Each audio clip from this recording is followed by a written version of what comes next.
It's alive.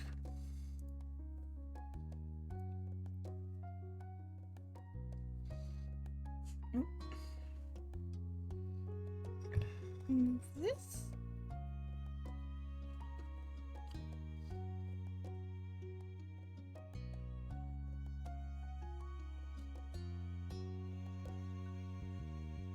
I think that's okay. Oh, it's still grabbing the mic a bit.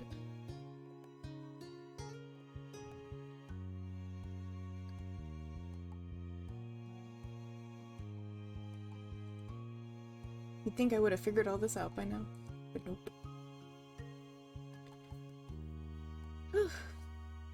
So we finished out all of the chapters for the third step, and now we're going to the ending of the third step, and we're gonna try and get through step 4 tonight, which it's kinda long, so we'll see. But it is really good. And there, I don't know if there, I don't remember if there's like a good stopping point in it. I don't think there is, which is why I'm gonna try and get it all done in one go. So this might be kinda late today, but you know, we're gonna find out.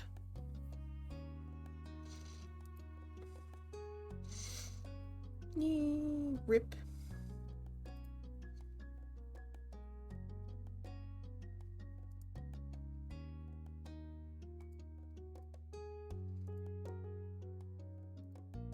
Alright. I think everything's working okay. We should be good to go. Are you sure? I guess so.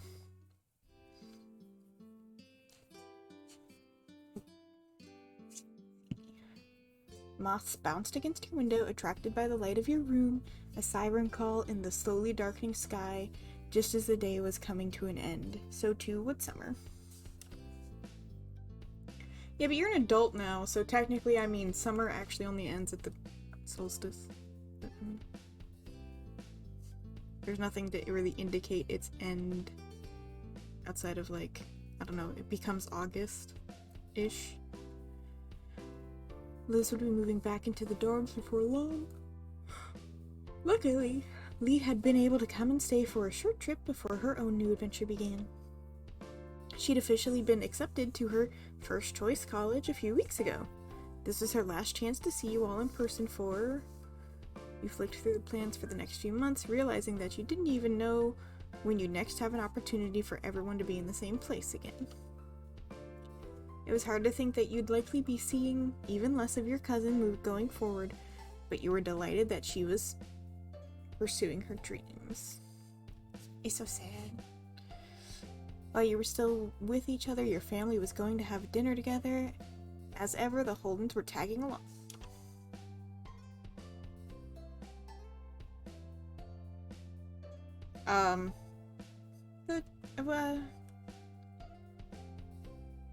I don't care. I mean, isn't the Chinese I did the Chinese restaurant last time. I don't think it's gonna be all that different. But sure. You hadn't really discovered the tropical restaurant until you were a bit older, but everyone's enthusiasm had resulted in so many visits and you'd more than made up for lost time. Liz and Lee were excited to squeeze in another trip before setting off again. Technically, you were getting ready to go out, though your mind was only half on the task. It was pleasantly warm evening, the kind that I know what it is, but like I can't say it. Epitomized? I know epitome. The vacation feeling. And you were in no mood to spoil it by rushing around. It was strange to think that summer was coming to an end, yet you wouldn't be returning to school. That pattern had been in place for as long as you could remember and had come to feel like the natural rhythm. This is the first time that you were going to be able to set your own tune. Whatever came next was entirely up to you. The future looked bright. You couldn't wait to start your life. You were nervous but ready. It was all so uncertain.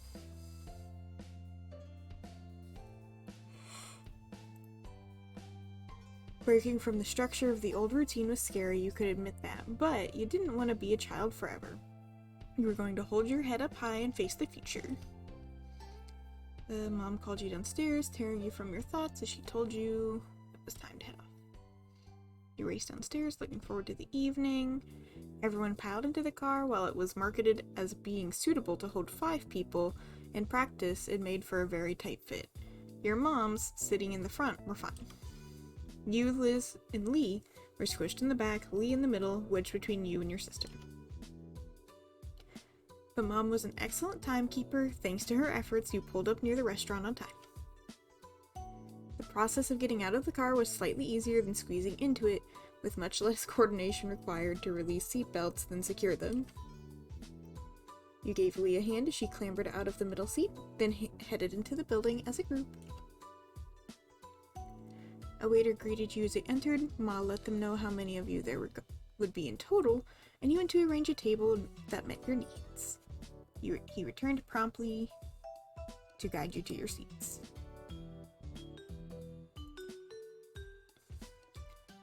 You perched comfortably in your chair, your head held aloft as if buoyed by today's good fortune. Your family settled down around you, all cheerful and looking forward to the evening ahead.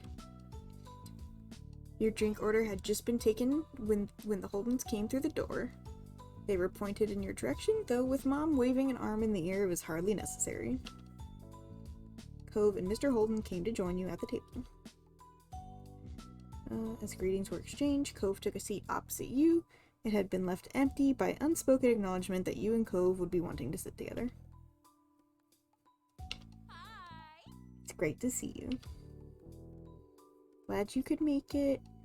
Everyone wouldn't believe how hungry I am. I see. Came to the right place then. There was some laughter, though Liz groaned playfully, shaking her head at Mom's sense of humor. Growing up, she'd have complained, and Mom would have responded by making another comment. Liz had mellowed over the years, but she still made a show of despairing at Mom's joke. Her reaction to them had become a joke in its own right.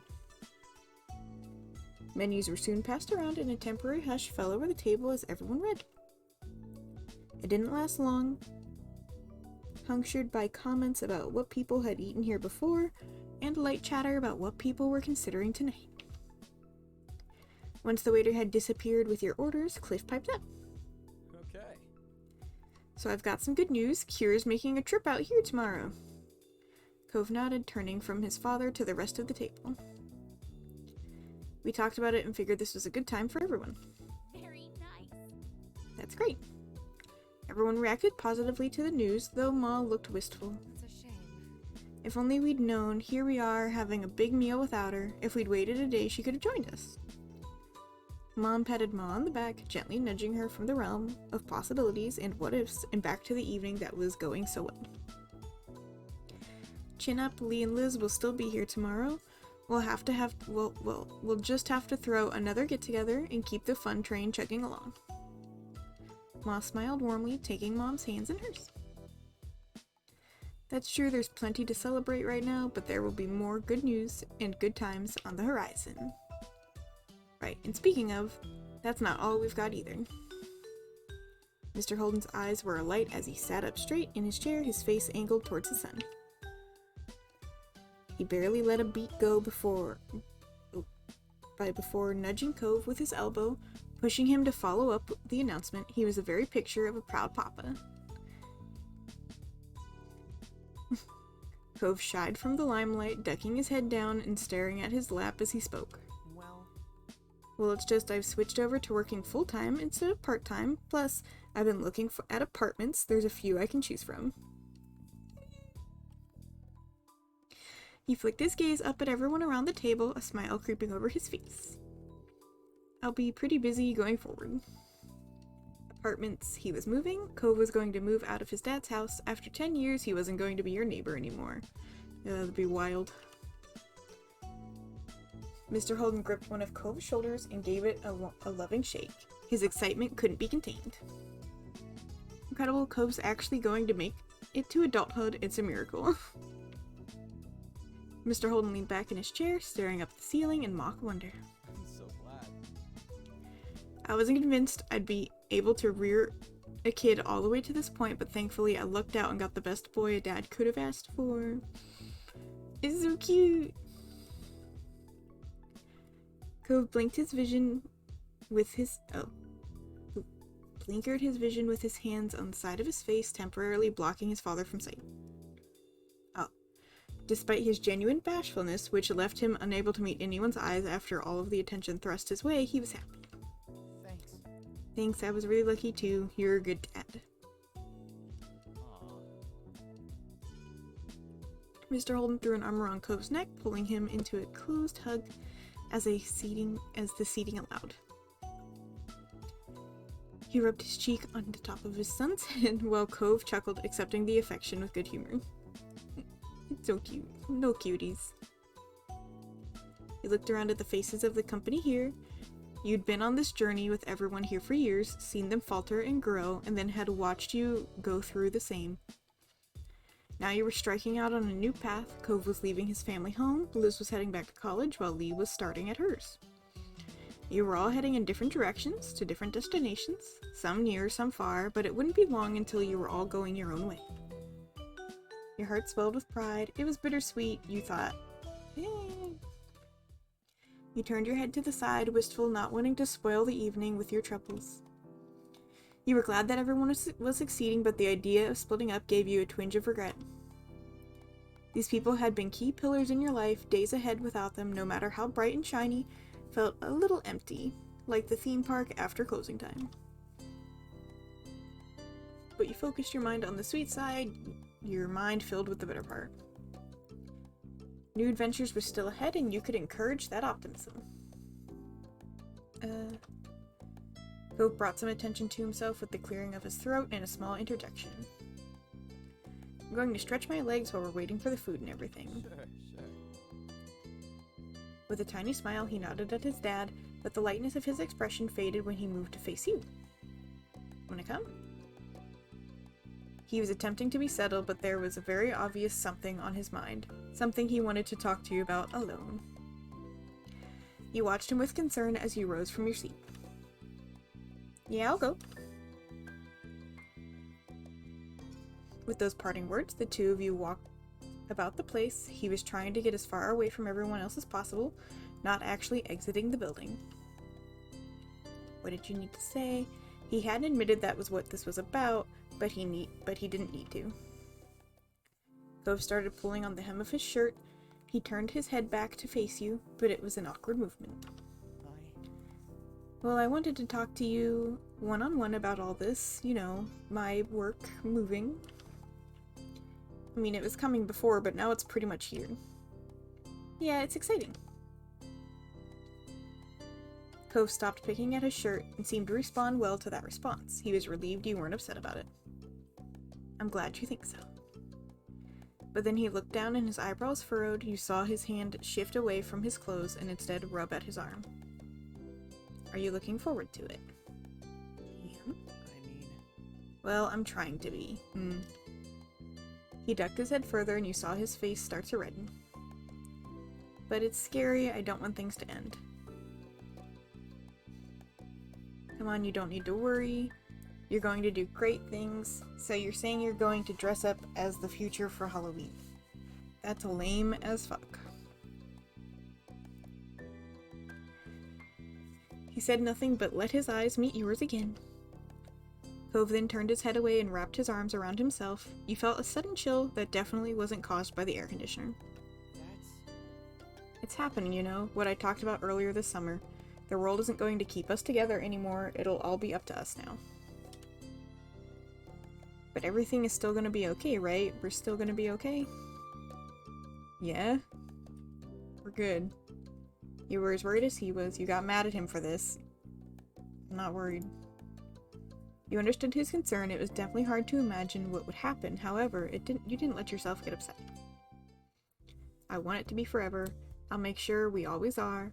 I'm yours as long as you want me. I don't know, but I'm gonna be alright. Or it's gonna be alright.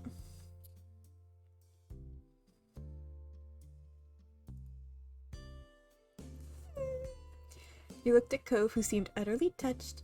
You had a feeling that he couldn't imagine not wanting you. Cove laughed with a delicate smile on his face. Okay, you win. I wanted to prepare myself for the horrifying unknown, but you're kind of giving me no choice but to be optimistic here.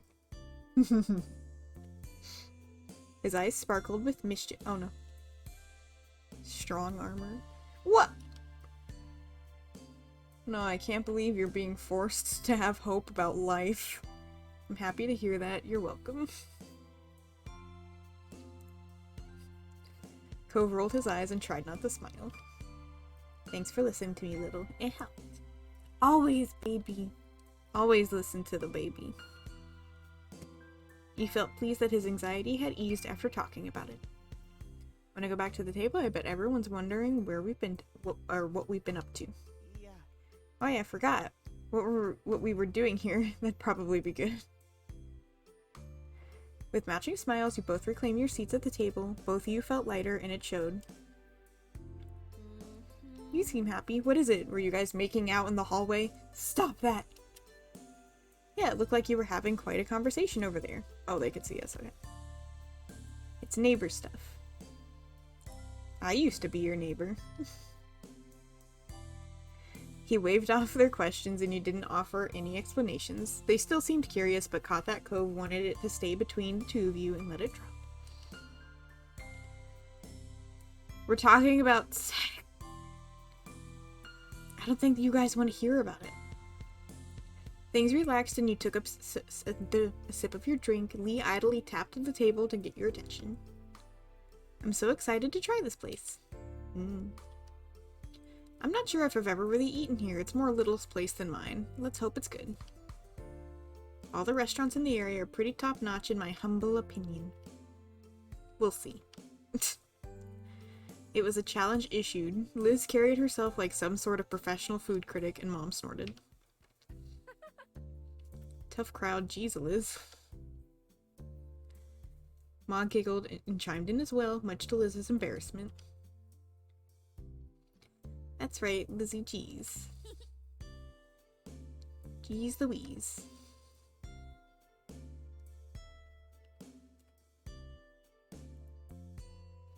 Why is your family like this? Jeez, stop! Everyone burst out laughing, besides Liz, of course. She smirked. No one could ever accuse your family of being no fun. You could accuse them of being lame as fuck, though, like, come on. Dorks. Night fell soon after everyone finished their meals, and before you knew it, you were standing in the parking lot saying your goodbyes and packing the cars to go home.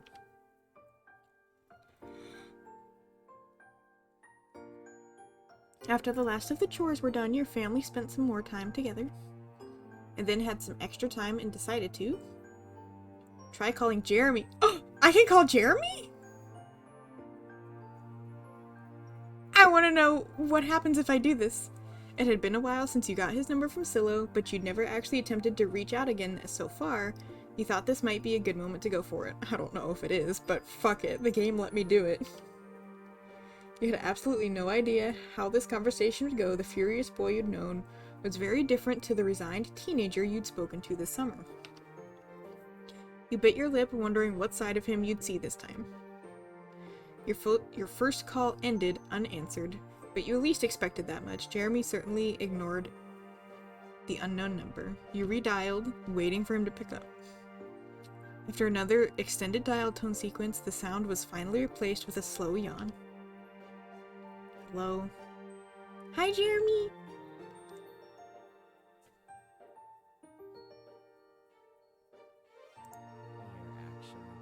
You're actually doing this? Haven't you suffered enough? Look at the cutie! He's such a cute little face! There was none of the fury which he'd rained down in the past, only bewilderment. I'm not suffering at all. I'm a glutton for punishment. You're so dramatic. I just wanted to see how you were doing. You ignored his questions. Why is this happening? You knew that he knew what led to this call. You didn't have to explain, and he proved that shortly after with a real sigh. Whatever. Did Silo ever explain his lying self? Yeah. I've kept my distance. I would too if I could. Have I? I thought we were okay with Silo, I guess. The conversation came to a halt. You joined him in silence. You asked him a question. That's a good question. How's your best friend Pran doing? Is everything going okay for you? Were you up to anything interesting before I called? Nope. Life is misery. I don't know what I expected, I guess. Actually, that is kind of what I expected, but... Alright, cool, Jeremy. To your surprise, Jeremy piped up with a question for you. Are you that bored, or do you honestly have some kind of interest in me as a person? I'm interested in you. I'm just bored. I wanted to say goodbye. I don't know. You're an interesting person. Then you heard another yawn coming down the line.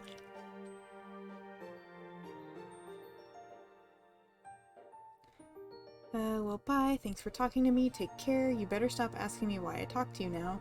You had nothing else to add. You expected the call to end there, even had your thumb hovering over the button to finish the call, but Jeremy's voice stopped you. I think it's weird we actually talked to each other yet again. It makes no sense, but it's not worth having a problem with. Bye. With that, he hung up. It had gone better than expected, and there was truth in what he said. Who would have thought that you'd reconnect like this? Life was full of surprises. You didn't have a problem with it either. The rest of the night felt like it was going to be in the blink of an eye, and somehow that time came to retire in your room to sleep. You pulled your covers up under your chin and settled down for the night, getting warm and cozy. I get cold and cozy, if that makes sense. Like, if I get too hot, I will be miserable sleeping. I won't even sleep half the time, but I just, I'll wake up. It's terrible if I'm even remotely warm. I gotta be, chilly. Nice chilly sleep. As your head sank into your pillow and you closed your eyes, your mind drifted back to everything that had happened that day. You could see it all now, behind your eyelids, as though they were experiencing all over again. And then the image of Cove popped into your head and you smiled softly to yourself. You decided to send him... Oh! You were feeling tired, so you snuggled deep in your bed.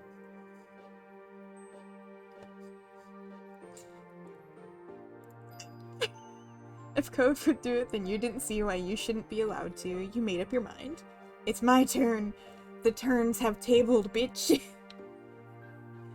As quietly as you could manage, you put on your shoes and slipped out of your room, closing the door behind you softly. We didn't use the window. We're amateurs. Heading slowly down, you took care not to make the floor creak, especially the boards right by the bathroom. Those definitely squeaked. The stillness of the night made even the slightest sound seem so much louder in your ears, and you were very aware of your mom sleeping nearby. Upon reaching the bottom, you tiptoed towards the front door. Hi, wife! Slipping out into the crisp air, you shut your door and took a I can't speak. Excitement rising, you dashed across the street towards Cove's house. Hi, wife. How are things? The road, too, was surreal at this hour. Familiar, yet strange. It might have been eerie at another time, but with how eager you were, you hardly cared. Currently dyeing my hair, that's how... Of course you are. What color this time? You attempted to find your way from the normal footpath to the side of the condo, but the limited light was making it difficult. You knew for sure which window was Cove's, and lucky for you, it was on the first floor. Unlike Cove, you wouldn't have to do any building scaling. I had 3-inch roots though. It's dark purple blonde color. You will see it how it turns out. Okay. All you needed to do now was make it safely over the fence and past the bushes without being caught or injured. Sneaking closer, you glanced over the hedges towards Cove's bedroom window, finding it cracked open. Perfect. You wouldn't have to knock and worry about him not answering. Hoisting yourself up with ease, you cleared the fence and avoided the shrubs, and then darted over to the window. Thank you for saying hi. Have fun dyeing your hair. Send me pictures when you're done.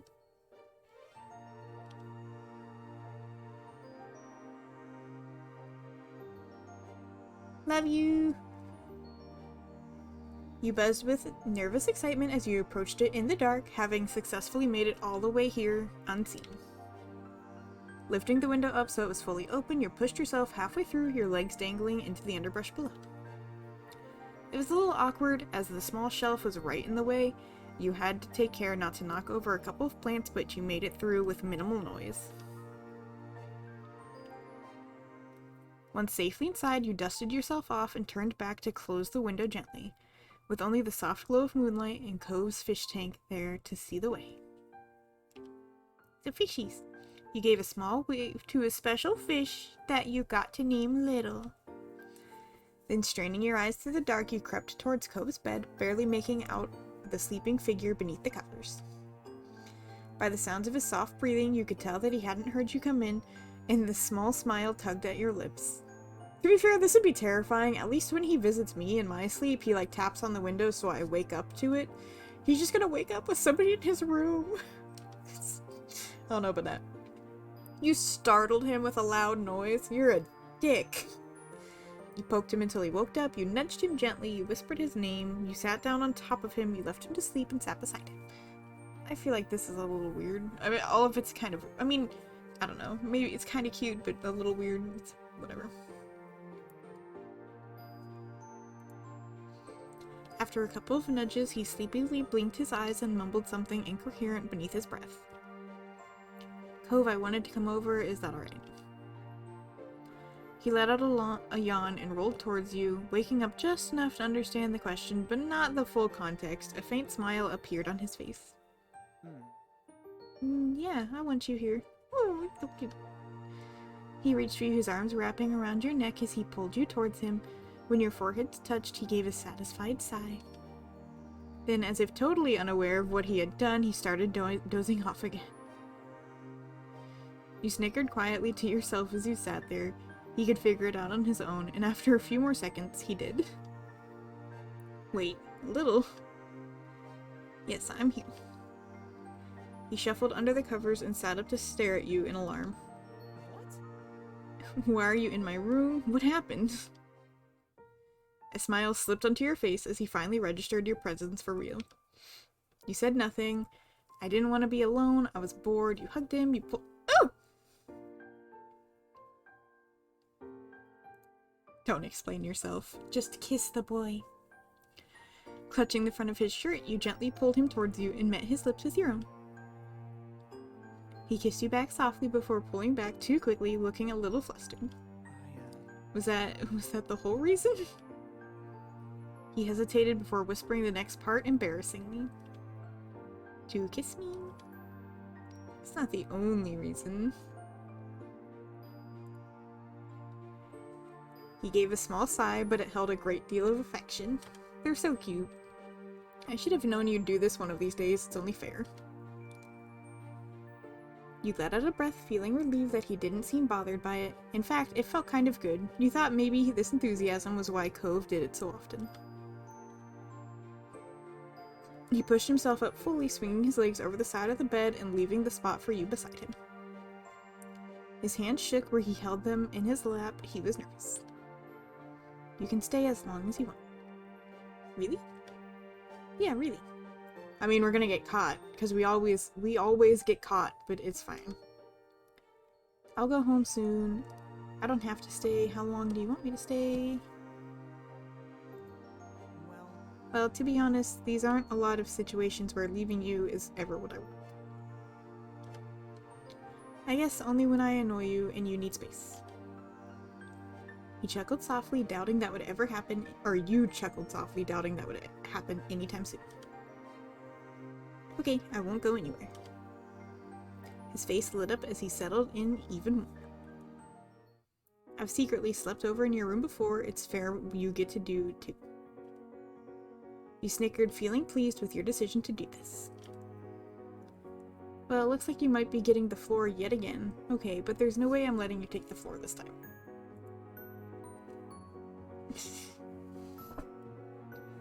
You rolled your eyes and let out a soft laugh, which Cove returned as he rubbed the back of his neck. No, seriously, you can have the bed. Want to share? Can you try to stay? I'll share the floor, or I'll take the floor, I insist. I wouldn't mind if you took the bed. I appreciate you taking the floor.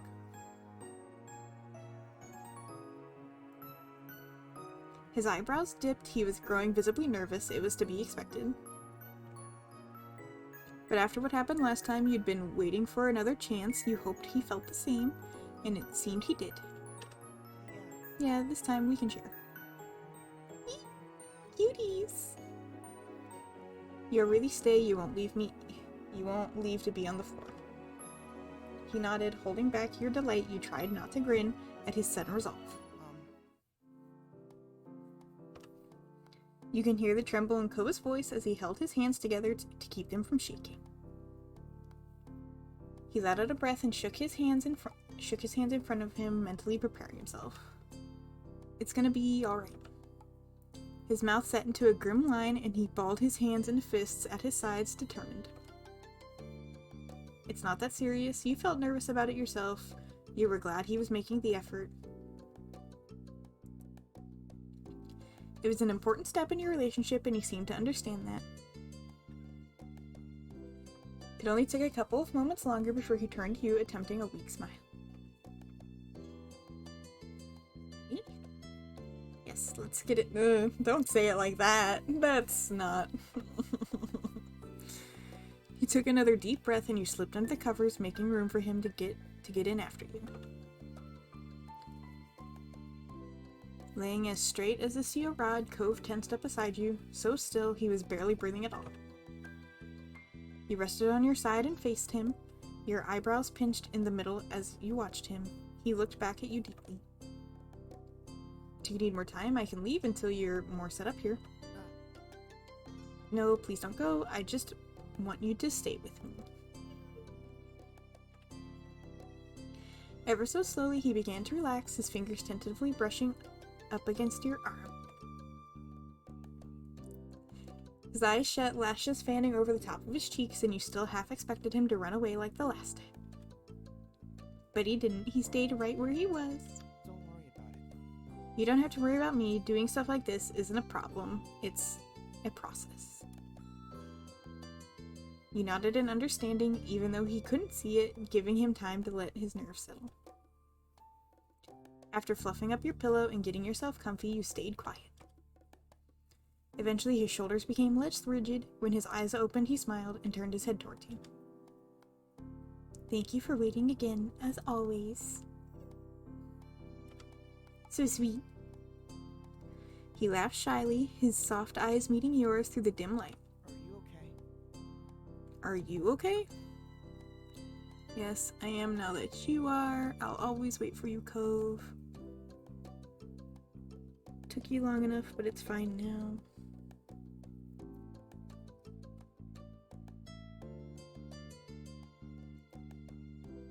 He let out a deep breath, relief written on his face. He shuffled closer, an inch at a time, and nuzzled his chin against the top of your head, wrapping his arms around your sides. You let him hold you, you stayed like that. You grasped his shirt, you wrapped your arms around him. Aren't these the same? Holding on tight, you inhaled his familiar scent and let it envelop you in warmth. The room grew quiet around you. The only sounds to be heard were the faraway crashes of the ocean waves, and your breathing mingled in a small space between you. Cove's heart was pounding, the thump of it rumbling through you as he spoke softly again. That's... You know, I'm not scared of you, right? It's just so many other things that scare me. I'm afraid of what-if hypotheticals that aren't actually real, but I think about it anyway, and if nebulous concepts of what things mean that I can barely explain even to myself. I'm scared of my own feelings and how much I feel them. And I'm afraid, because tomorrow things will be different between us, that I'll be alone again. He held on to you tighter, his breath stuttering ever so slightly. It's normal right now to see you during the day and part ways at night. Except for special exceptions. Yeah, when we sneak into each other's rooms without telling our parents. They still don't technically know about that, but A little laugh escaped him before his tone became serious once more. It's easier to stay here It's easier to stay where I am than it is to make myself move. To not take a risk and to not know what I might be missing, but... He hesitated and you reached up to brush a few strands of hair from his face gently, his eyes slowly fixing on yours. When did doing the easy thing get so hard? When it comes to you, I don't know how to stay still. I want to keep taking steps forward. Honestly, when I see your face or even imagine it, I want to start sprinting. But then I hit a wall. It's just like I physically can't do it on one side of my mind. There's something blocking me. And then on the other side, I absolutely can't stop myself from doing it. It never ends well. I'm always like this. I hate it. It's the most frustrating thing. Why do I do it every time? I'm annoyed with the way I am. So I have no idea how you stand it. No. I'm sorry I act so split when it comes to romantic things, but not want you to think you're rushing me when I know I'm giving mixed signals. And I don't want to miss out on being happy by being like this, but sometimes I still can't help it. So basically what I'm trying to say is that I'm glad you've never given up on me. It means a lot. It means everything to me. You don't give up on me either. You've been there whenever I've really needed it. You're who you are, and I accept you.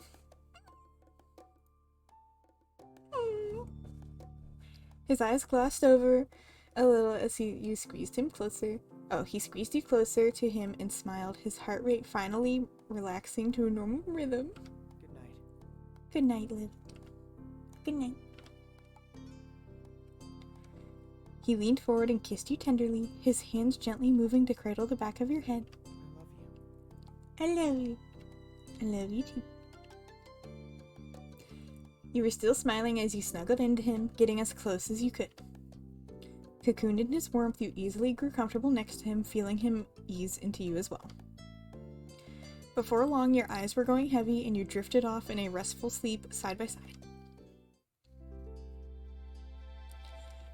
The next morning, you woke slowly from the comfortable dream. With a small stretch, you opened your eyes fully to the sun shining in through the window. Shuffling on your side, you noticed Cove still beside you in the bed, sleeping soundly. You smiled, remembering the prior night. It had been nice to spend the night together, getting to be with him in a whole different way. You could definitely get used to it. You quietly watched him streak.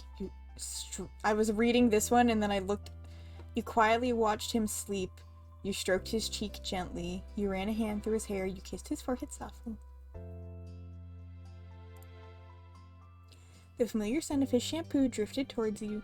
As you gently raked his soft strands between your fingers, he stirred a little in response, a small, sleepy smile curling his lips. Then a loud noise suddenly startled you, and you snapped towards the source of the sound. We always get caught. It was the door opening abruptly, and in the frame stood Mr. Holden, smiling brightly. He hadn't seemed to have noticed you straight away.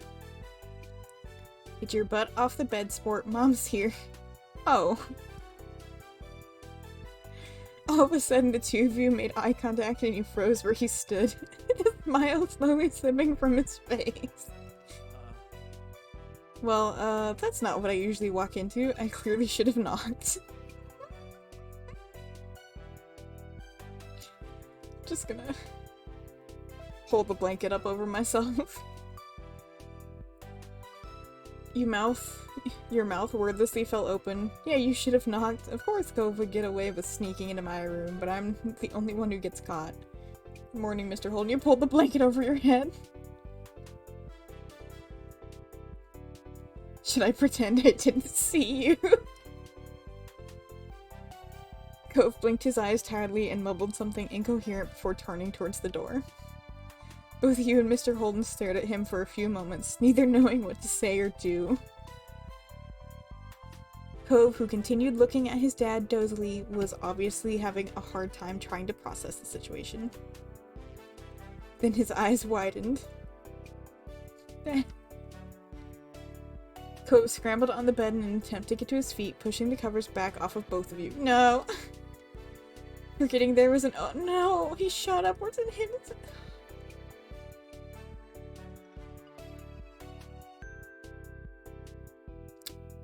Why does this always happen? Ow. He flopped back down on his pillow, pressing his hand to his head and groaning loudly.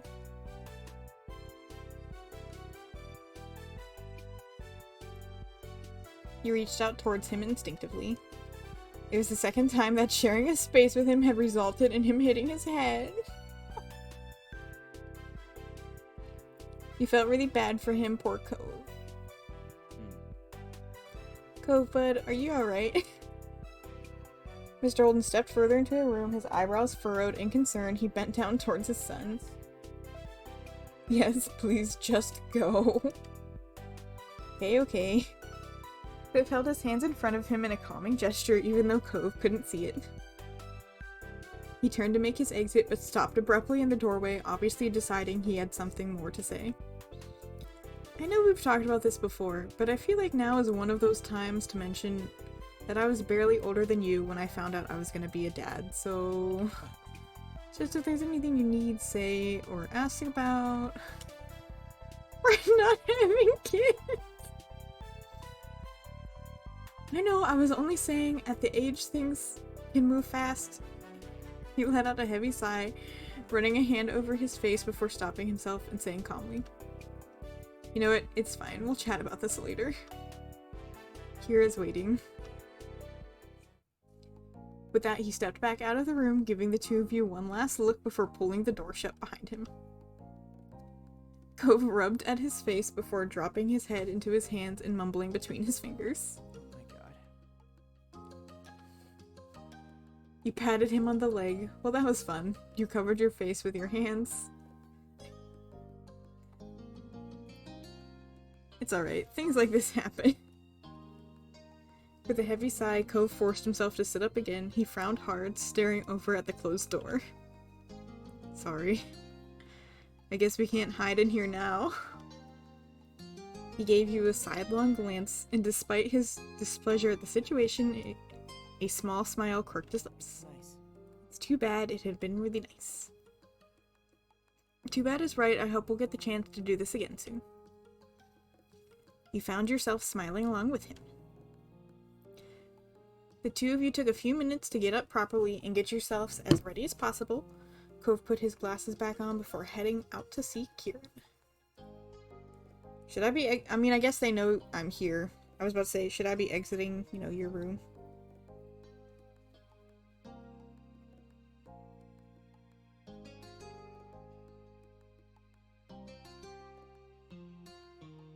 Kira was waiting patiently in the living room. She was in high spirits with her eyes set on the hallway. Her amused smile only widened when you and Cove froze. It didn't take long for the realization to sink in that the scene must have been loud enough for her to hear even from here. Cove tried to look unimpressed, eyes narrowing, but Kira's smug delight— over Kira's smug delight, there we go. Although his face was already turning red and his mom hadn't even said anything yet. He squared his shoulders, lifted his head, and strode forward. Hey. Hi, Mom. Hi, baby. And hello to you too, little. Uh-huh. Her tone cracked in her greeting, and then she just gave in and laughed, unable to keep any of it in. Cove frowned at that, and his eyebrows furrowed. Sorry for the interruption. I didn't know you already had guests. His frown wobbled as he became even more embarrassed by this moment. He couldn't muster up any words to defend himself. Well, it's not like everyone's surprised by this. Oh, it's not like anyone's surprised by this. I'm sorry. Hi. As Kira slowly composed herself again, you raised a hand to wave. All you could really do was smile. Cove was still unable to say anything, other than his teeth biting into the inside of his cheek. He stood there frozen. Kira studied you both for a moment. It's okay, my not-so-subtle mister is spreading his wings. I'm not complaining about that. Hi, Savvy! She lightly tapped the tip of his nose. That got a tiny smile out of Cove. Despite being much taller than Kira at this point, he still seemed like a little kid in front of her. Oh, thank you for coming in to say hi. How dare you leave me, though. It's sad. You released the air you were holding in your lungs, and then Kira's gaze locked onto you. You know, we were just about to go over to see Pam and Noelle. Are you two coming along?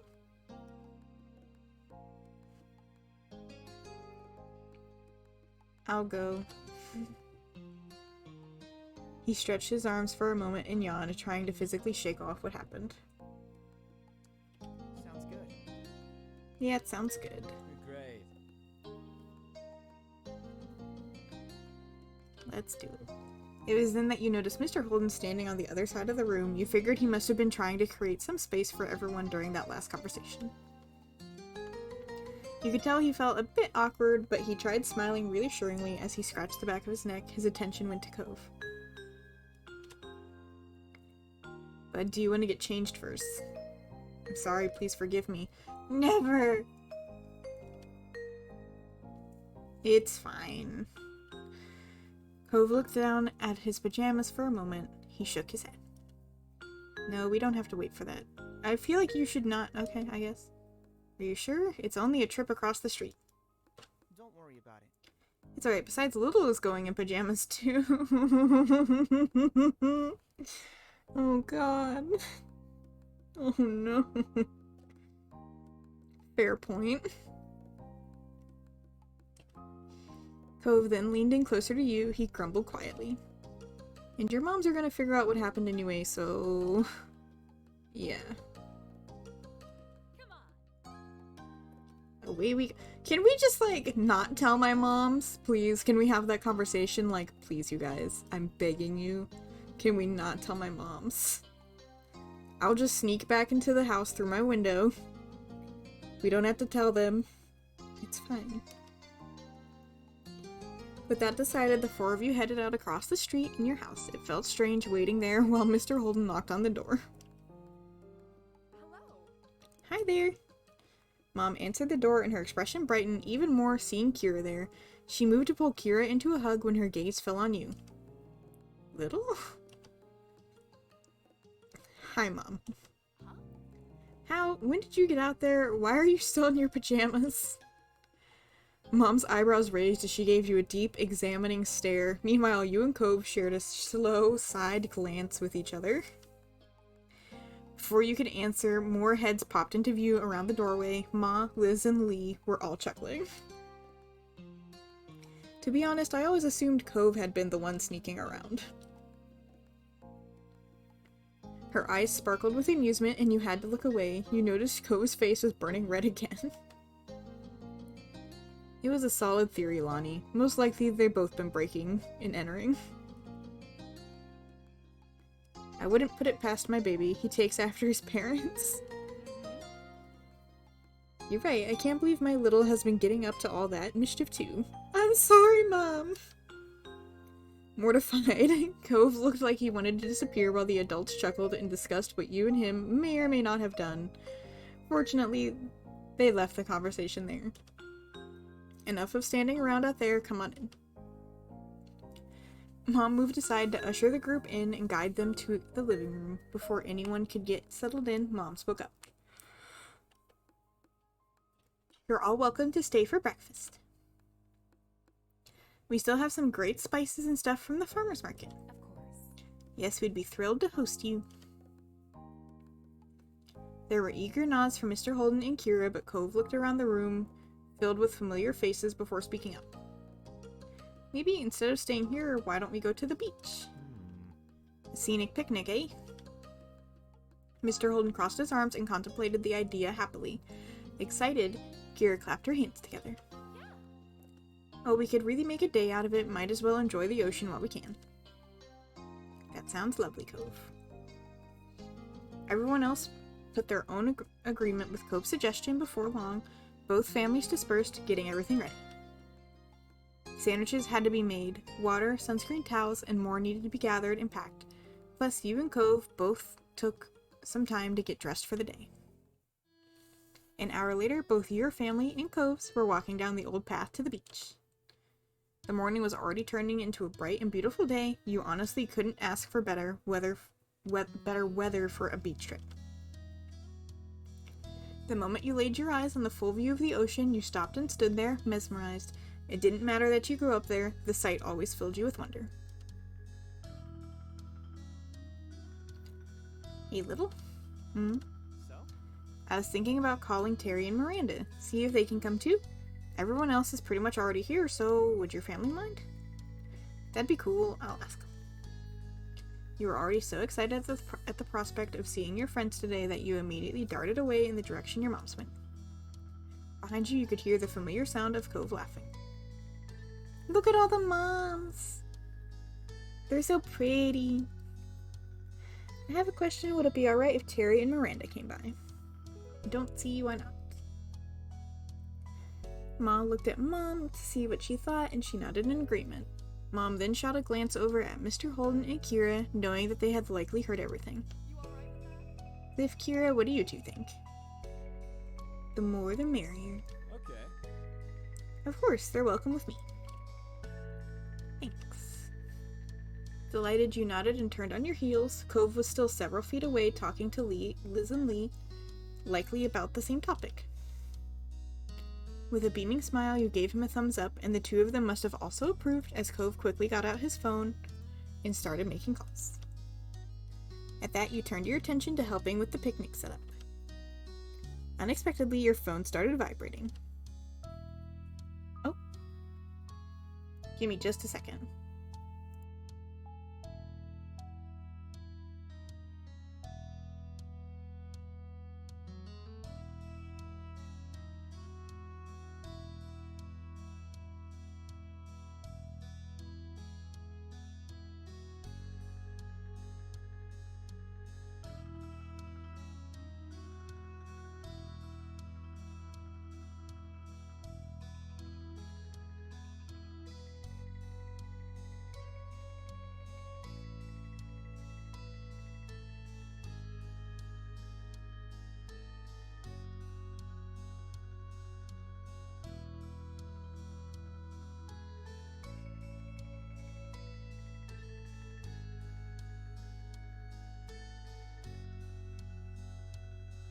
Sorry, I needed to let Abu into the house.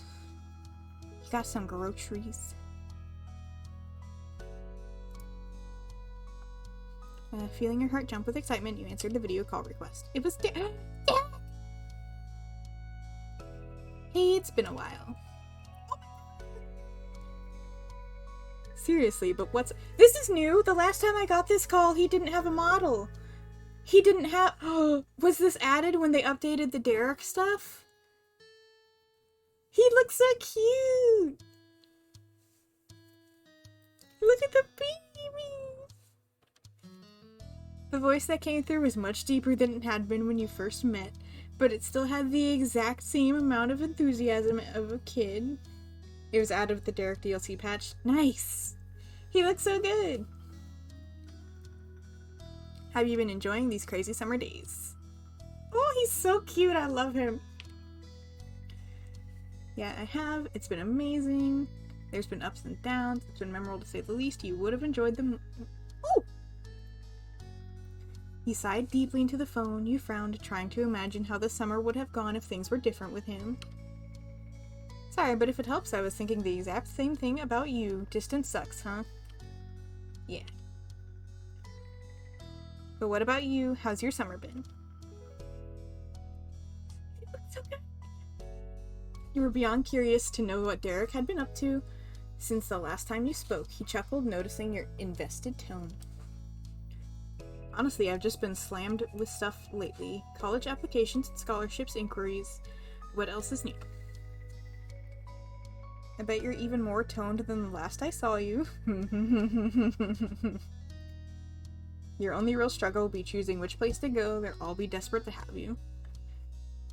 I wish you nothing but good luck.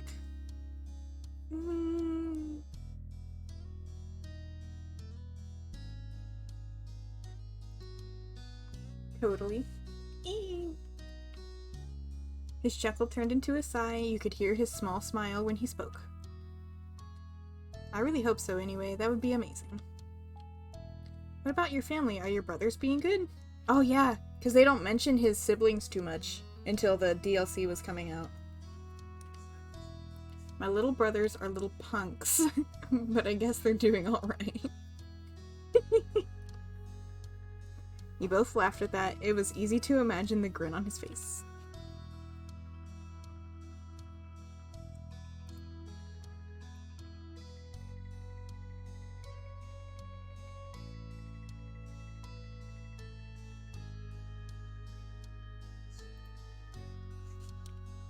That's great, my moms are too.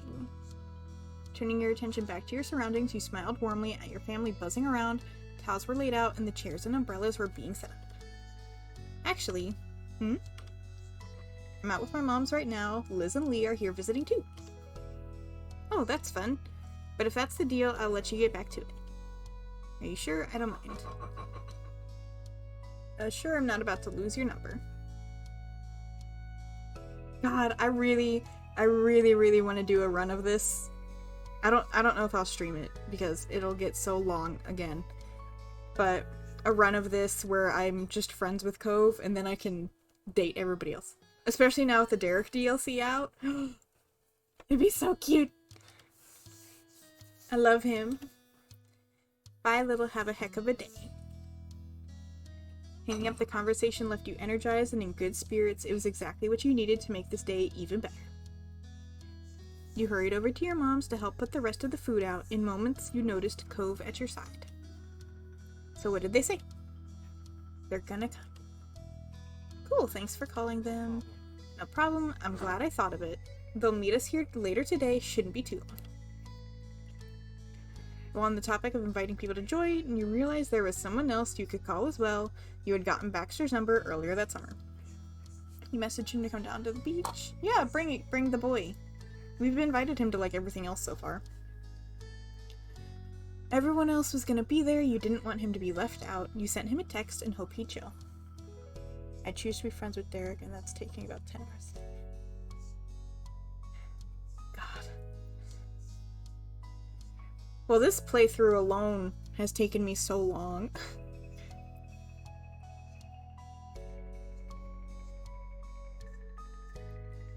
After that, you made sure to mention what you've done. No one seemed to mind.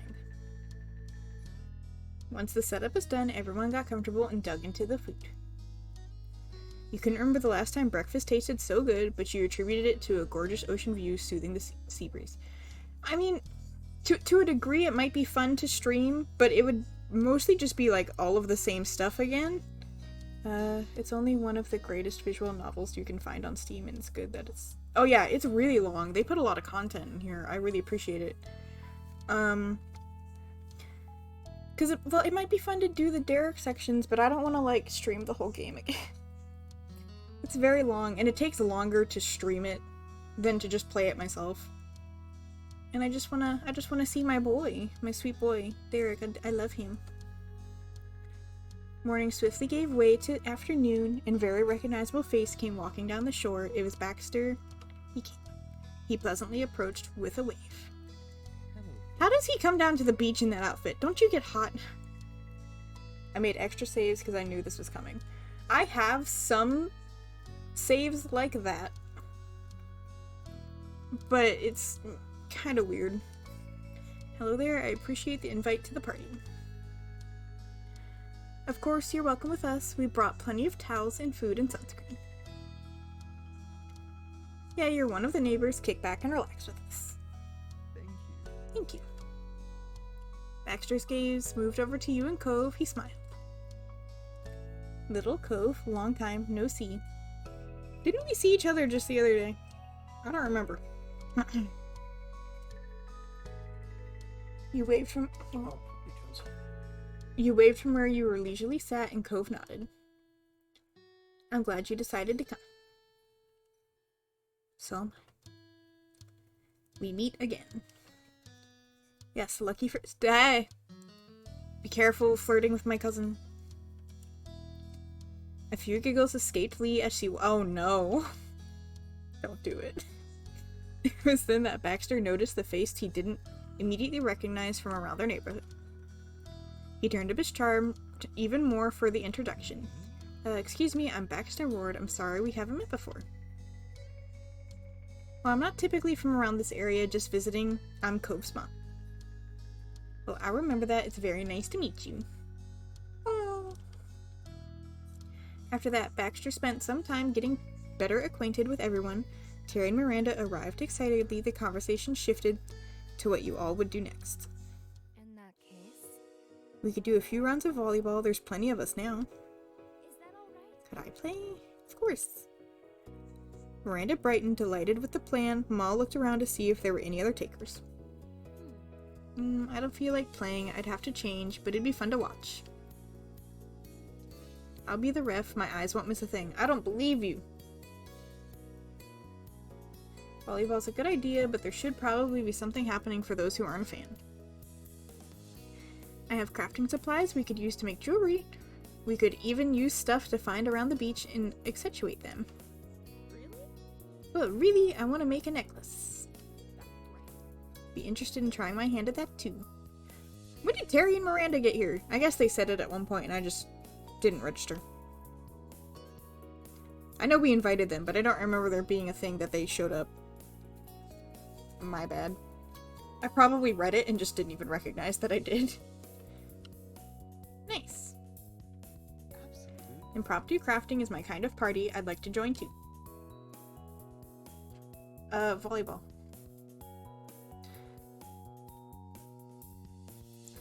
You looked at Ma, ready to jump into competitive mode. She looked thrilled to have you on board. Kira got up from the towel she was sitting on. She brushed some sand off of her legs and then stretched her arms over her head. Up for a few rounds. Now that plans were settled, the group temporarily split into two. Anyway. Alright, sports stars. We're gonna have to pick partners and then it's game on. Mr. Holden left the rest to you to deliberate and turned his attention to drawing the makeshift court in the sand. Well, she walked over to you and hooked an arm around yours and laughed. I'm gonna be on Little's team. It'll be Ma and me. Yeah. I bet you Ma kicks ass. That left Miranda to partner up with Kira. She nodded firmly. Let's have fun. I'm gonna fucking pelt you in the face with a volleyball. Not because I have a problem with you, but because I'm aggressive and competitive. When Mr. Holden finished drawing the court, he went and fetched the volleyball from the various other supplies you had all brought there. Sounds like we have our teams all set. Yes. Now get to your sides. The four of you situated yourself on the other side, on one side or the other of the court with your partner. Mr. Holden tossed the ball to Ma. Since this was all Nalani's idea, I think it's fair she gets to serve first. Thank you. Yeah. Show 'em who's boss. Go little, make them eat sand. I will. I was a bully in middle school. I was mean. I wasn't that mean. Oh. I have eaten sand, though. That was fun. You kicked a small heap of sand out of your way to the on the simple court, making her laugh. You turned back towards Ma. Don't hold back. You're going down. Good luck, Ma. You quietly got serious. With that, Ma got into position and delivered a practiced first serve. The game began. In the battle over the volleyball, both teams scored points. There wasn't a set amount to each of the end things, so it went back and forth as long as anyone wanted to play. And the game went on for quite a while as everyone got into it, especially with the cheers and added commentary. Liz and Mr. Holden made the whole game better with their humor and wit. From a distance, the jewelry-making group would also cheer when they heard shouts coming out of the court. On top of that, they would hold each newly made piece in the air, and the players would take a breather to applaud the creation. It wasn't until all of you were exhausted from running, spiking, and diving that a truce was called. You enjoyed every moment of it. The afternoon continued to drift by, but the fun was still going strong. Occasionally, someone would head back to the house and use the bathroom, rest away from the sun a while, or to retrieve something that they needed, but they always came back. The beach was never empty, and there was always a new conversation to take part in, another game to join. At one point, Mr. Holden even broke out his pack of cards. He roped the whole group into a few rounds of good old goldfish. There was only one thing that could bring this beach day to an end, and that was for the day itself to end. Before anyone realized it, the sun began to set over the sea. As that happened, you were taking a break, sitting on the towel with your legs stretched out past it and your feet buried in the warm sand. You were playing a handheld game. Shortly, you looked up to see your moms approaching. They stopped in front of you and smiled. Hey there, kiddo. How are you? How are you doing? I'm doing really good. How about you? We're wonderful. They both sat down, squishing you between them. Ma leaned her head against yours, and Mom started rubbing your back soothingly. Nothing more was said at first, but Ma sighed contently. Mom looked at you wistfully. We're both really proud of you. I haven't done shit. True. You grew up to be more than we ever could have hoped.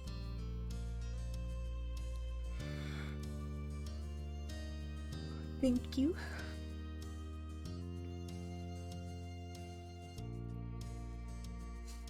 You were touched by their words, and your voice came out as a whisper. Mom chuckled and likely brushed a bit of your hair. It's not something you need to thank us for. But still, I wouldn't be here without you either. Ma wrapped an arm around you, your middle, and squeezed tightly in a side hug. Glancing at Mom, you saw how teary-eyed she became. She sniffled. You stayed there quietly and contently, watching the sunset with your parents for a while. Until Mr. Holden called out to you. He was still walking in your direction. We were talking and think we're going to take a walk down the shore. Any of you want to come? Automatically, you looked to your moms for what they were thinking. Mom glanced from you to Ma and smiled. Sounds good to me. That's fantastic. That'd be very nice. My legs need some stretching. Thrilled, Mr. Holden threw out a thumbs up and began heading back the way he came in a light jog. Don't leave us in the dust. Liv kept going forward but flipped around, walking backwards across the stand so he could face you again. No worries. Don't worry, we wouldn't leave without you. Alright, we'll catch up. Before you forgot, you turned your game off and left it on the towel for now. Ready to go?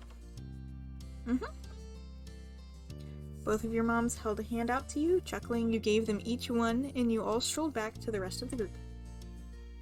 When Liz was in reach, Ma used her free hand to pull her into it too. Liz shook her head, but her mouth quirked into a smile, and she didn't resist.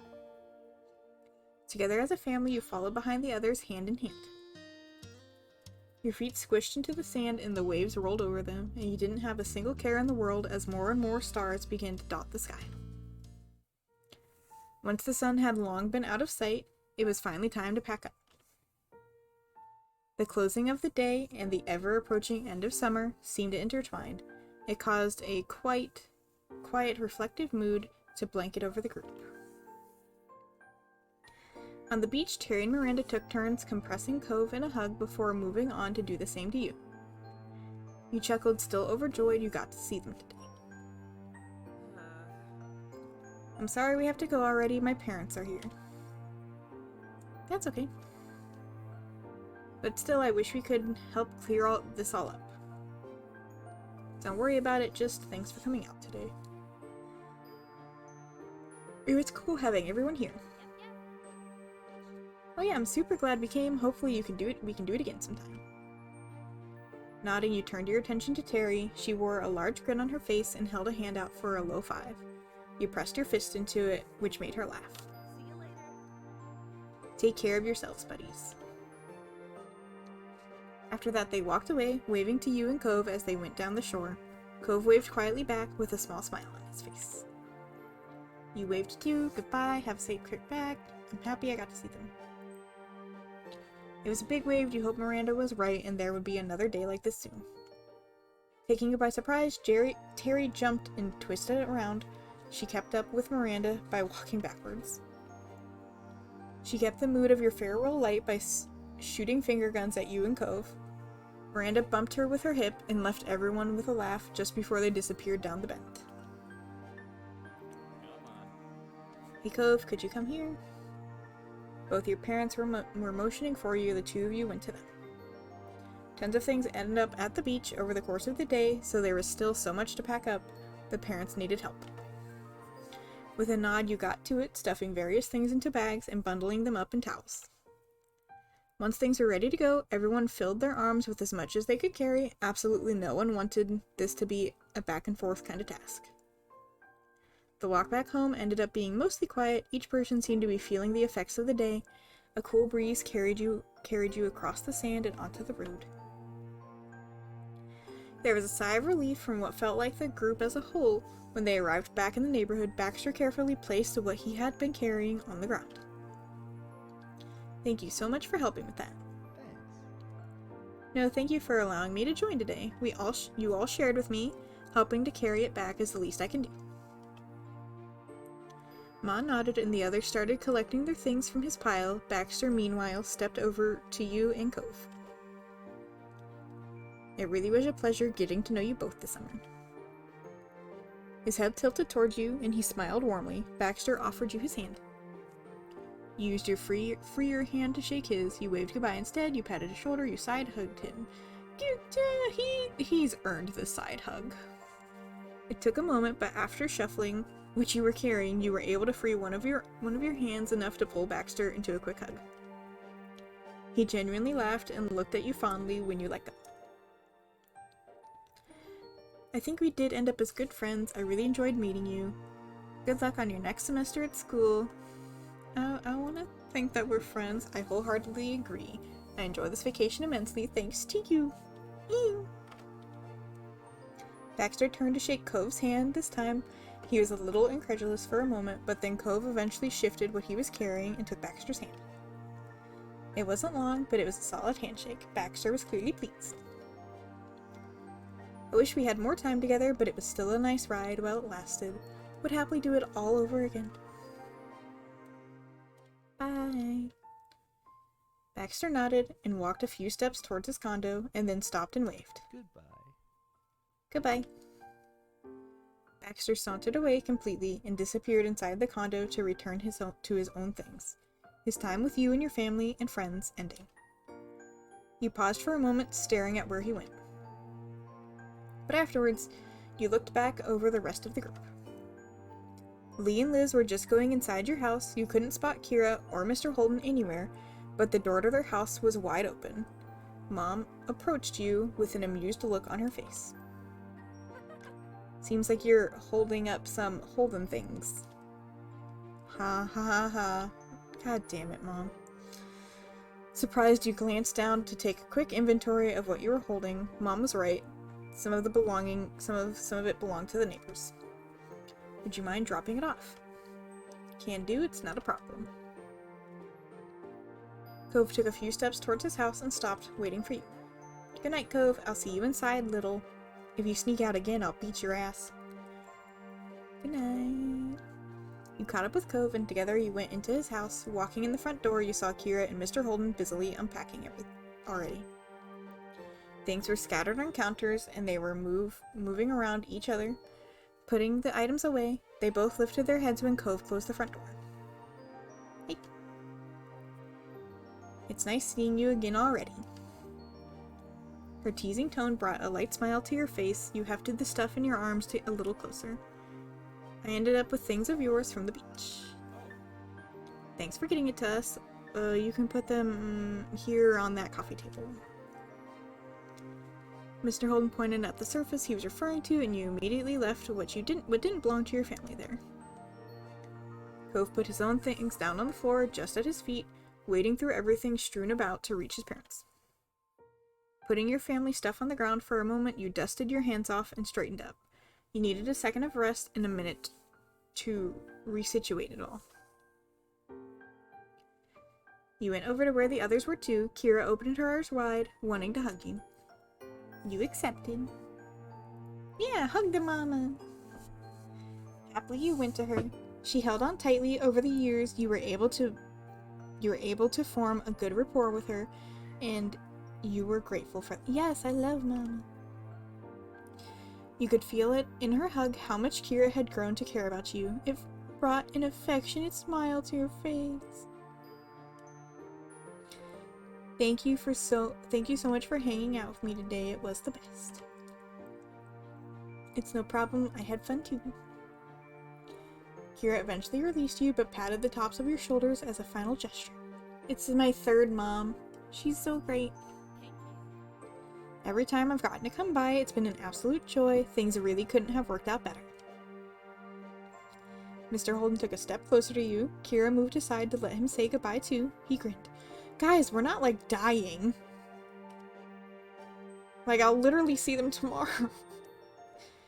Thanks for always being such a friendly neighbor, and not just right now, but for as long as I've known you. I didn't always make it easy, but you and your family are good people. Sorry. I really, truly appreciate it. Thanks very much. Thanks again, little. So much. At that, Mr. Holden reached over and gave you a soft pat on the top of your head. I'm really glad that you're my neighbor. You're good people too. I hugged Dad. I want to hug Dad. Taking him by surprise, you latched your arms around Mr. Holden. He let out a small squeak and went rigid. After a moment, he relaxed and began to lightly pat your back before shifting into a full hug. You held on firmly. Thank you for being a good neighbor. State Farm is there. Sorry. As you let go, he sniffled. But when he met your gaze once more, his mouth pulled into a wide, happy grin. Mr. Holden was staring at you, but his gaze seemed far away. Maybe he was looking back at who you used to be, the 8-year-old he had asked to be his son's new friend. See you. Bye, little. He smiled softly. Then Cove took a step forward. He gestured to his pile of things he had carried into the house. Don't worry about all that. I'll put stuff away in a few minutes. But I needed to go do the same with my family. Figured. Cove walked you to the door and held it open, taking one last check around to make sure you had all of your things to bring home. You went into the room. He leaned his body against the door frame, not following you out. So this is it, huh? I'm seeing you tomorrow. Probably. Like, you haven't moved yet. Actually, that's not what I mean. His expression twisted, and he shook his head a bit like he was trying to banish the pensive thoughts. I'll just say bye. See you again soon. I'll probably see you tomorrow. Your mouth pulled into a soft smile, and you weren't sure who you were trying to reassure more.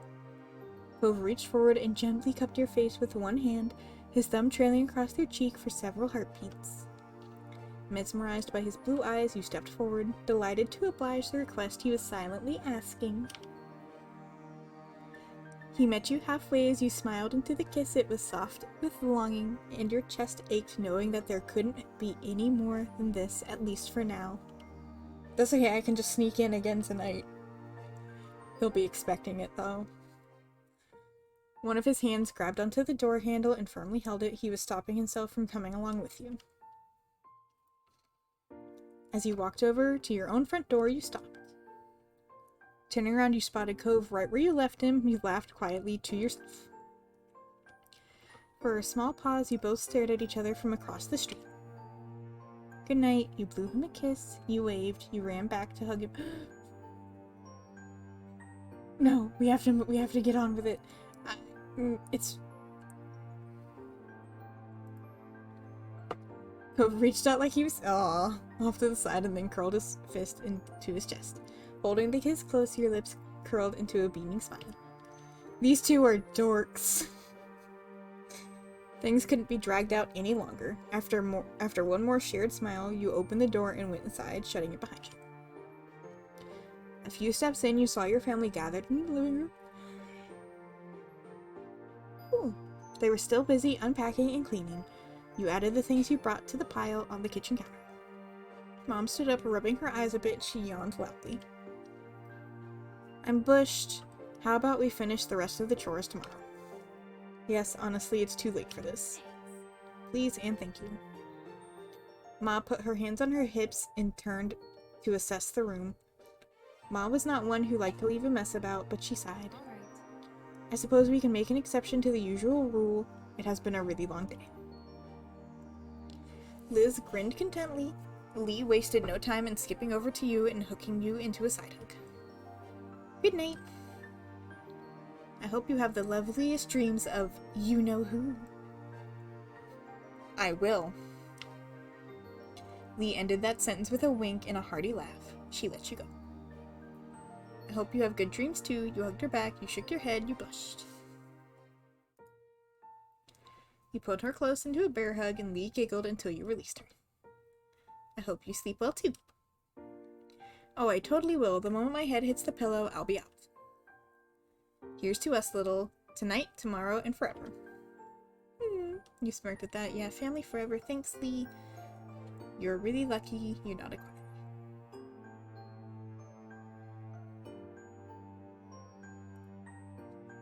Yeah, here's to us. Lee stretched her arms high above her head. She yawned loudly and looked at you with tired eyes. I think that's my cue to head to bed. Bye. I think so too. Have fun sharing the room with Liz. She laughed at that and Lee shuffled off towards the guest bedroom. Before you had a chance to do anything else, you could feel the top of your head being tapped. You spun around to see Liz smirking. Nighty-night. I'm headed to bed too. It's been a long day and I have a lot to prepare for tomorrow. I know, she's going back to college.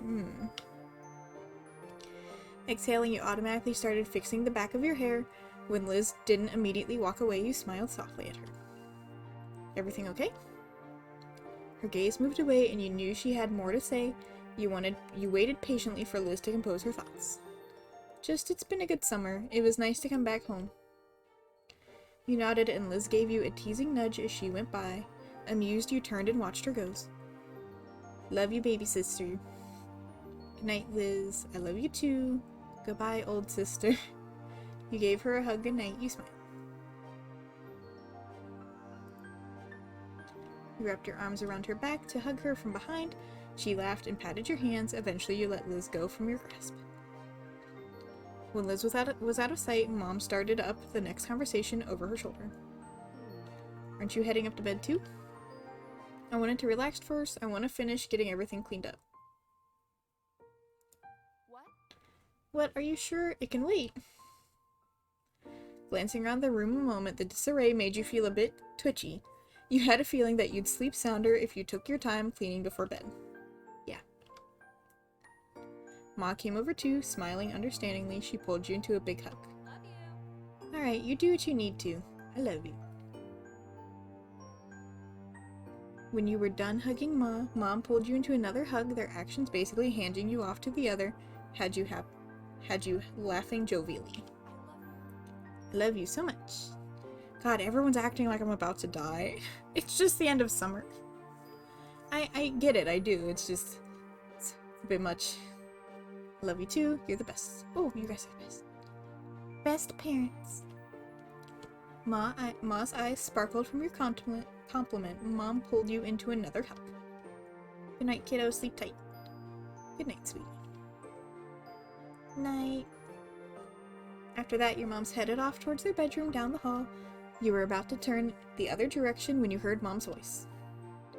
And don't let the bed bugs bite. Oh my god, ugh.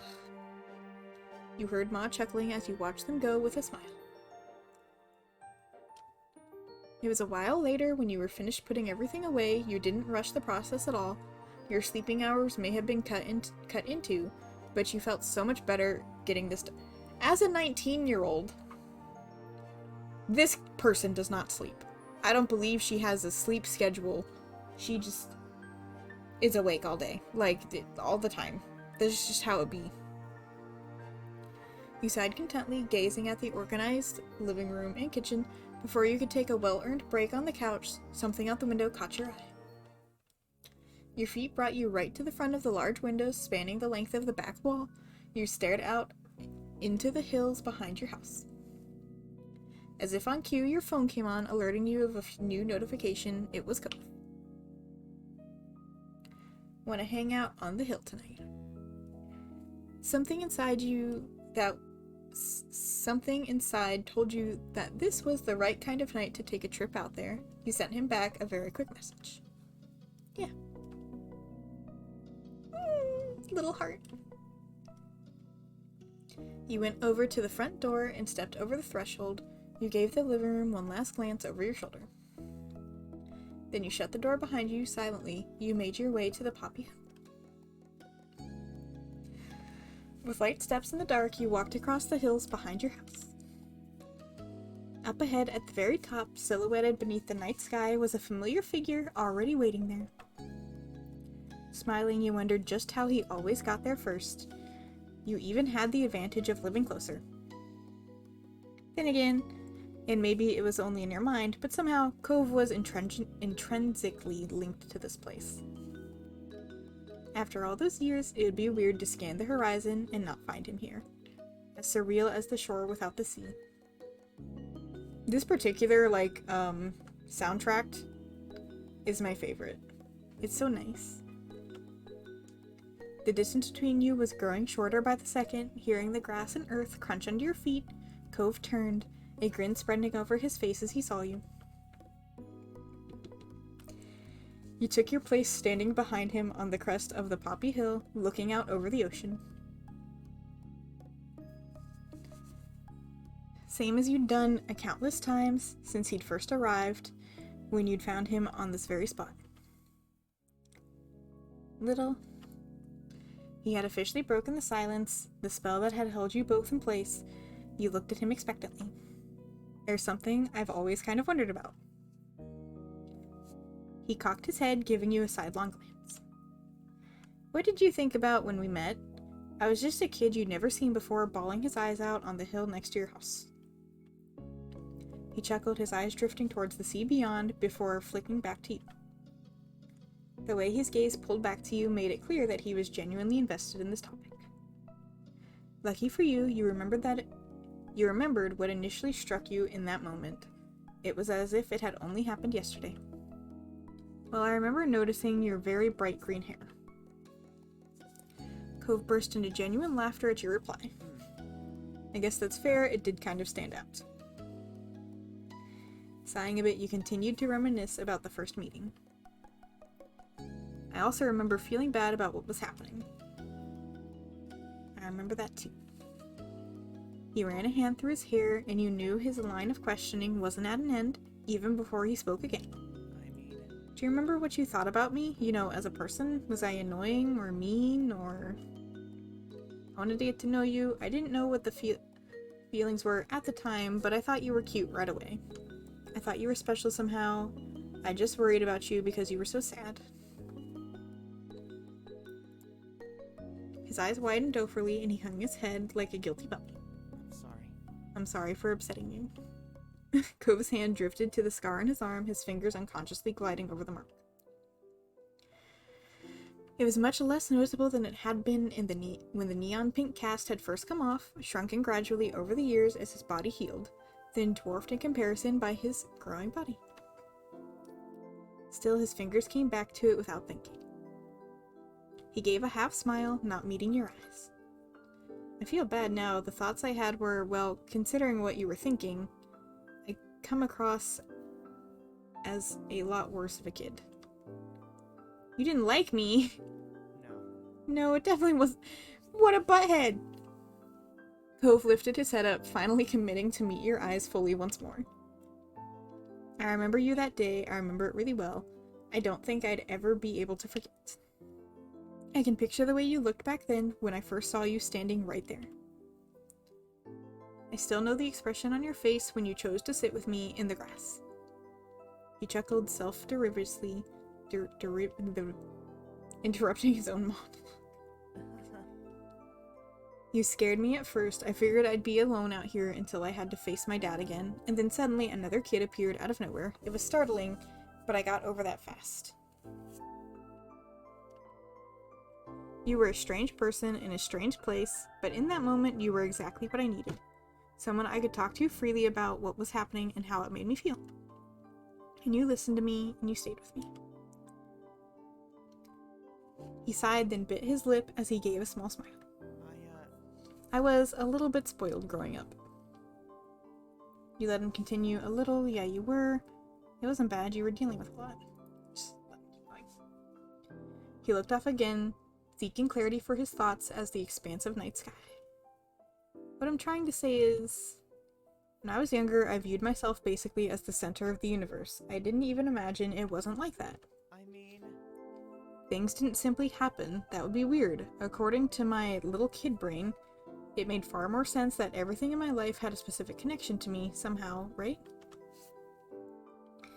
He saw affirmation in you, wavy eyebrows raised as he tried to explain his childlike logic. So at the time, you felt almost unreal. Like you weren't just anyone, some other kid who happened to live in that neighborhood with your own whole life that wasn't connected to Cove Holden. No, to me, you were there so that you could find me when I was lost. Though it turns out you were there for that. You were trying to find me because something had sent you specifically to do that. I just didn't expect it to be my dad. I guess he knew more about what I needed than I thought. He chuckled, shaking his head as he shook off the thought. I kind of expected it all to vanish like a dream. When that night was over, I would wake up and everything would be the same. I'd be back in my bed at home, my real home, with both my parents. The future was something I couldn't picture anymore. I didn't know what school would be like when I went back, or the table where I'd eat breakfast the next morning, or anything. And if I couldn't imagine it, how could I think it was something actually happening? I couldn't grasp my new reality. It was too big for me to hold on all at once. So I never thought I'd see you again. Then Cove beamed at you, his eyes shining bright. And never, ever would have been able to guess that 10 years later, when I was a grown-up, the two of us would still be together. I'm glad I met you. It's hard to believe it's been so long. I guess that makes me your dream come true. Mere words couldn't encompass the joy you felt. But his smile faded from his face as his eyebrows drew closer. That was the worst day of my life. At the time, the day my family broke apart, it was too heavy for me to even think about. I felt that way for I don't know how long. He held a hand over his heart, connecting with the pain he'd felt as a child, and looked at you earnestly. It's okay. But that was never really true. Things have only gotten better with me, and with Dad and Mom. It was a change we all needed. His eyes were growing misty.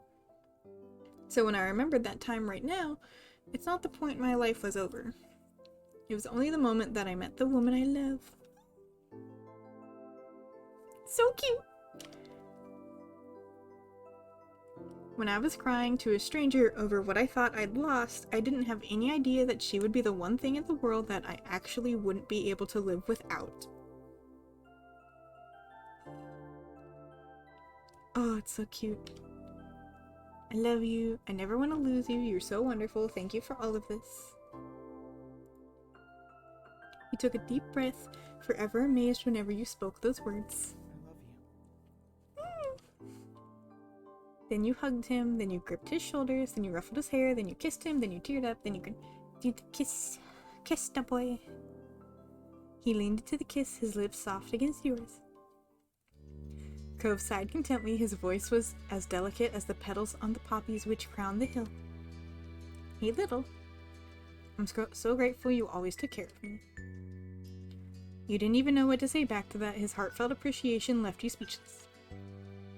He tilted his head up, thoughts lost in the sparse clouds above. Oops. Went too far. I wonder how late it is. I guess it doesn't really matter. My dad is fine with me being out whenever. Yeah, we are a little spoiled. You could just use your phone to check the time. You could still text your dad about what you're doing. You could still text your dad about what you're doing. I'm gonna message my moms. My moms might care, but I don't feel like telling them. You wanted to make sure you messaged your mom about what was going on.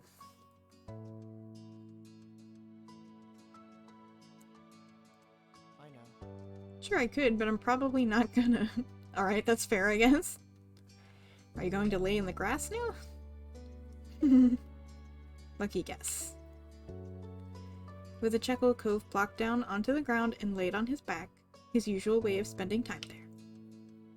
You stayed standing, you sat down, you sat on Cove's chest, you also laid on your back, you laid down and snuggled against him.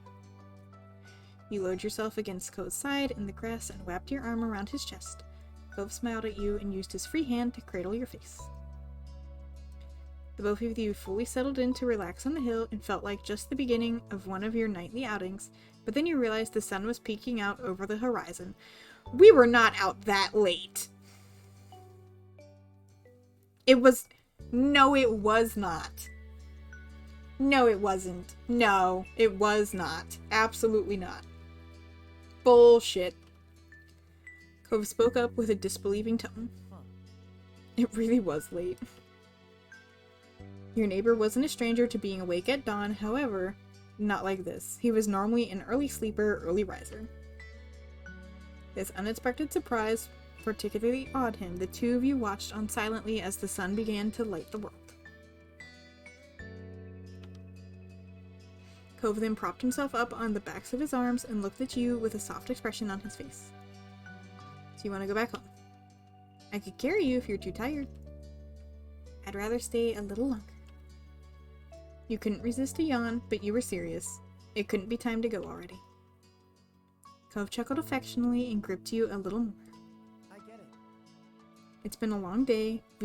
We've done a lot of things, like really a lot. It has to end sometime. I know you're right. Since when were you okay with things ending? Does it really have to end? Too bad I'm on that one, huh? We can stay if you want to. Cove smiled brightly at you, as warm as the new rays of sun that were tickling your skin. In that moment, you couldn't have appreciated him being there more.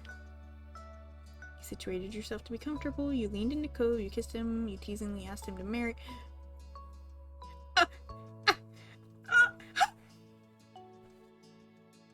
What? What?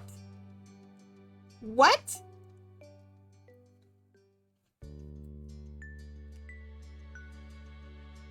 I kind of want to see what he does, though. Like, if I don't do these, is he gonna ask? Because I want to see what he does. But if I don't initiate it, is this one of those things where I have to initiate it in the game?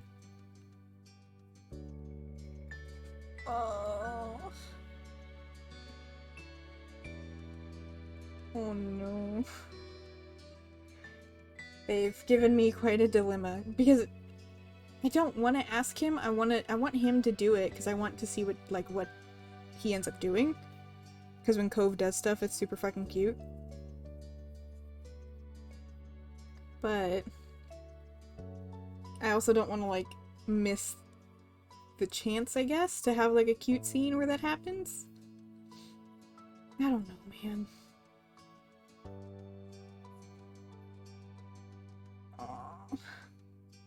I mean, I could save it and test and see what happens.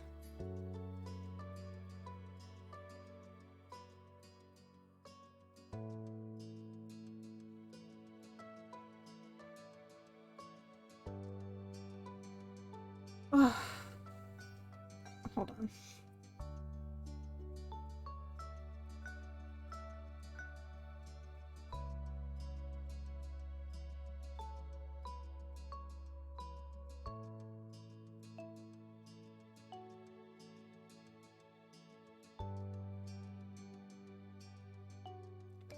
Mm.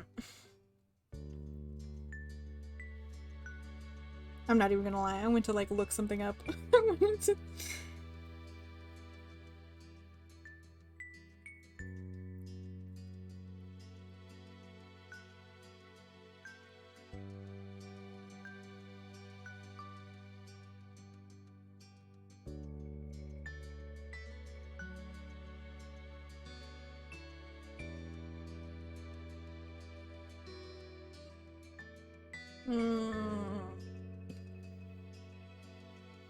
I'm not gonna lie, I cheated just a little bit there just to see what would happen.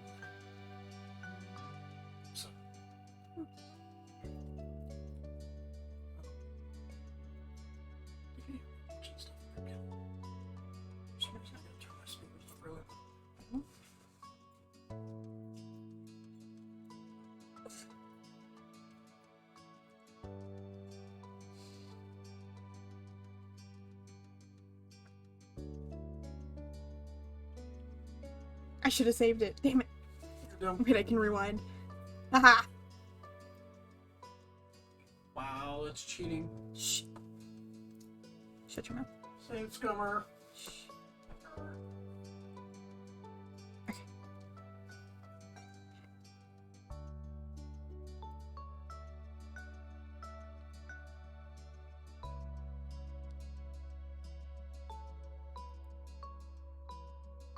And for the opposite sentiment, good night. The two of you remained together on that familiar poppy hill where you first met until the world began to fade and blur. You were finally asleep. See you tomorrow. Your eyelids dipped, but you felt good. You were safe and relaxed. Everything that had come before this had reassured you. You were confident that when you opened them up again, things would be okay. You opened your eyes, instead of the walls of your room, you were surrounded by open sky. It was not soft pillows and sheets underneath you, but the bed of the earth and grass that you'd taken last night. The day welcomed you with shining sun, a refreshing breeze, and the chirping song of birds. You cupped your face with your hands as you sat up, feeling the imprint of the blades of grass leaving lines into your cheeks. Hearing your name, you lowered your hand and looked around. There he was, your most influential neighbor, Cove Holt.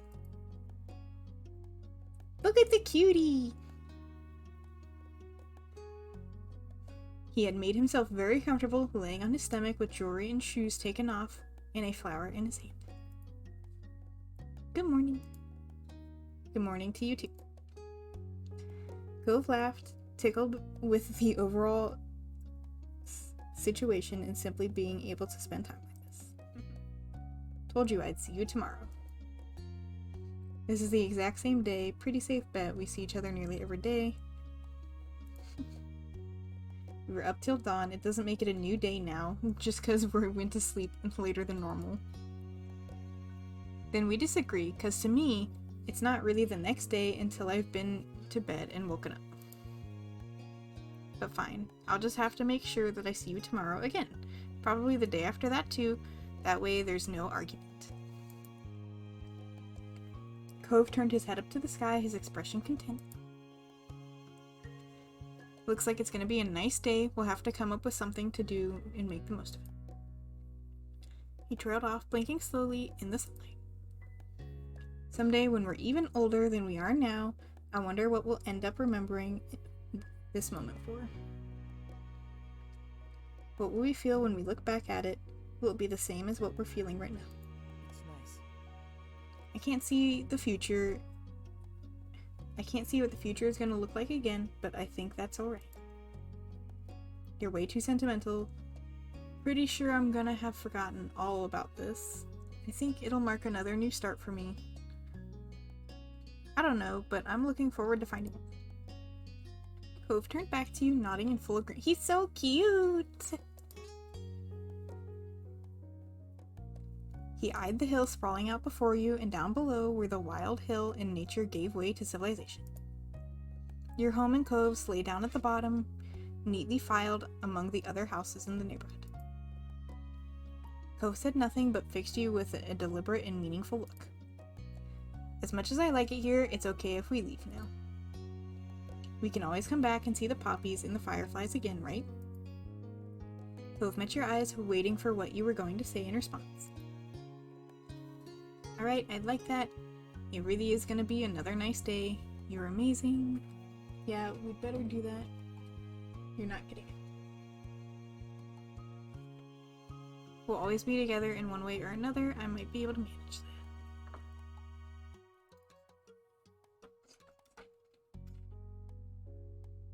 Cove blinked slowly, his eyes still locked on you, but you didn't need to see his face to know that he adored you. Look at the cutie!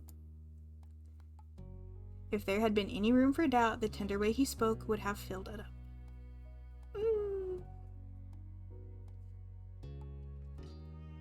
Hold on. I'm gonna share this with my friendos because it's so cute. I love this shot. It's adorable.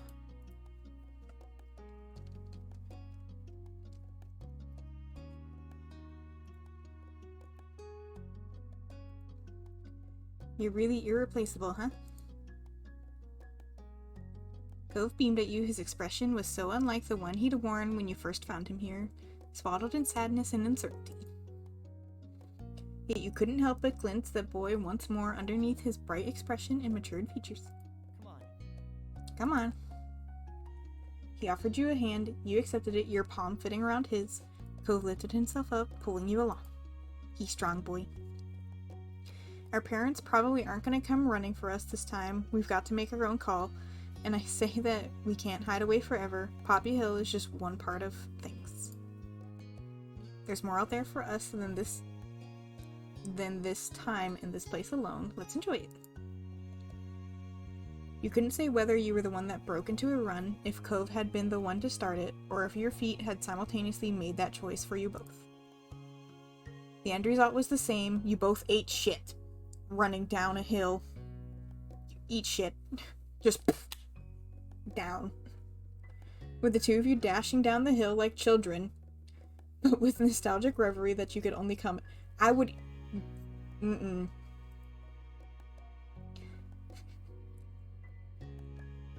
As the wind whipped past you, you knew that family and friends were waiting at the end of your sprint.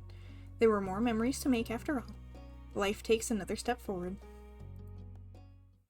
Yee!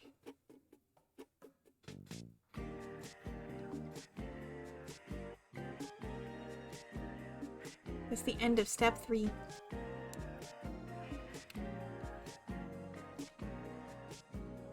And step 4 is like a epilogue type thing. It's pretty cute. I was hoping to do... Hi, kitty. I was hoping to do some of it today, but I'm wondering... But let's see, that took me 2 hours. It would be like roughly 11 probably by the time we finished it.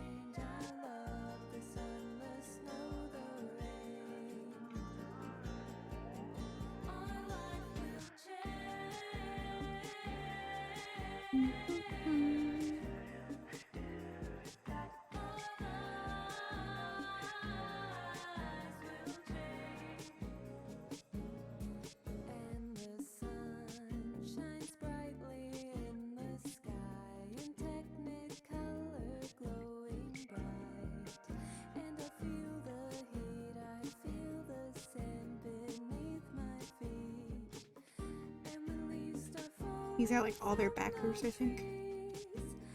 Oh yeah, supporters. So these are all the names that ended up more or less in the choose your name category that were actually voiced. So you can actually get the voice actor to say your name.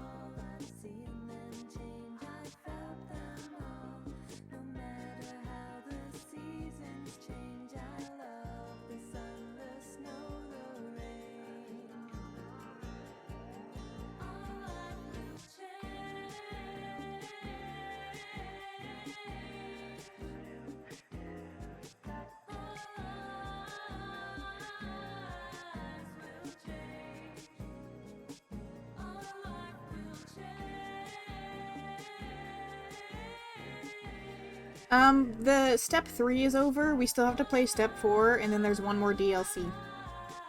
I'm just letting the credits go and giving myself a moment.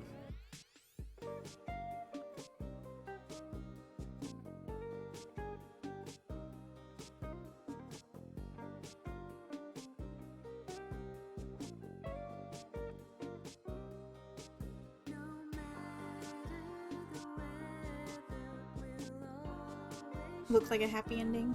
Just end it there. No, there's a lot more to do that's really cute. We're gonna do the rest of it. And I am going to do the wedding DLC. I'm fucking doing it. I want to see it so bad. I've waited so long. It took me so long to get here.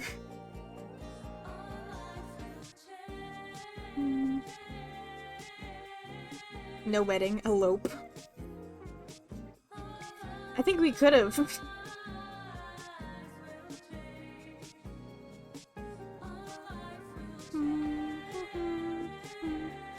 This whole bit right here almost kind of is reminiscent of like the Miyazaki pictures. It's always like a nice grassy hill and then the clouds. It's nice.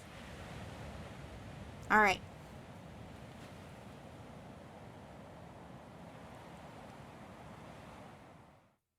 Yee! Alright.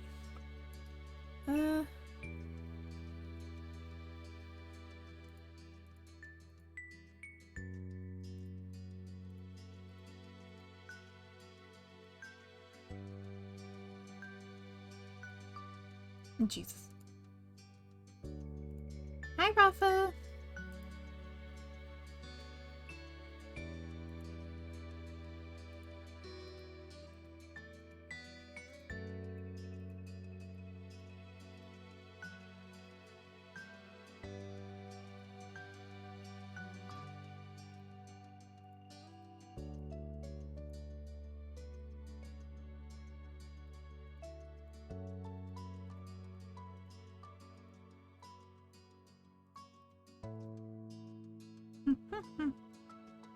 I gotta pick, what is it, like my 24-year-old self or something?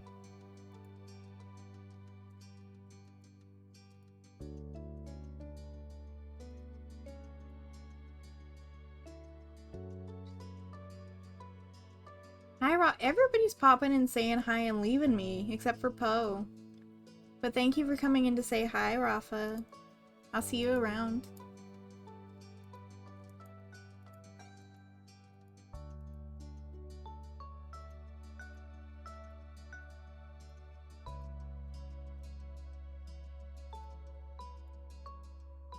Ah, oh, Poe is leaving me. Ah.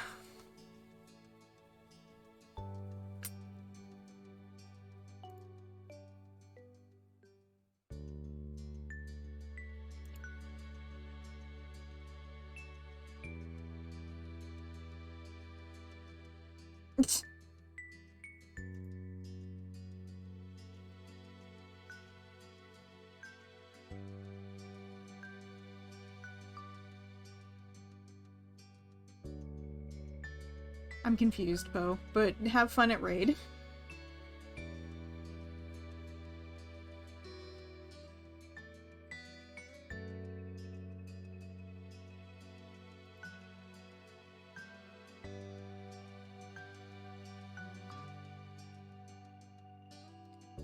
I confuse you. I didn't do anything.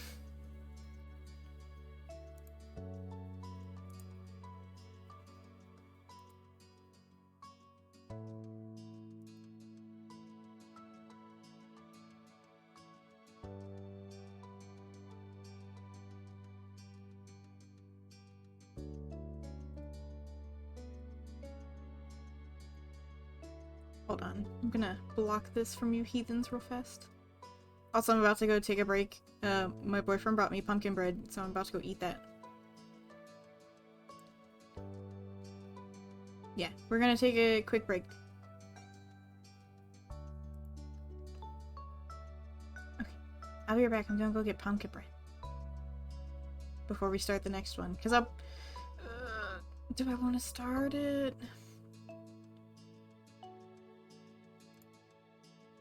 We're at 2 hours. I guess it's a good time to stop. I don't want to have to push it too far. We might just stop.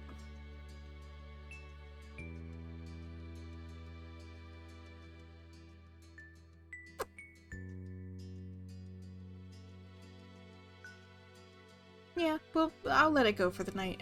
I'll probably be back tomorrow. We're almost done with this, and I'll finish it. We'll do the wedding DLC. And that'll be the end of this series, at least for a little while. And then I have another game that I want to play that my friend got for me. Very friendly friend who just abandoned me, by the way. He just left me. It's fine. It's fine. It's fine. Anyway. Thank you guys for hanging out. Have a good night. And goodbye.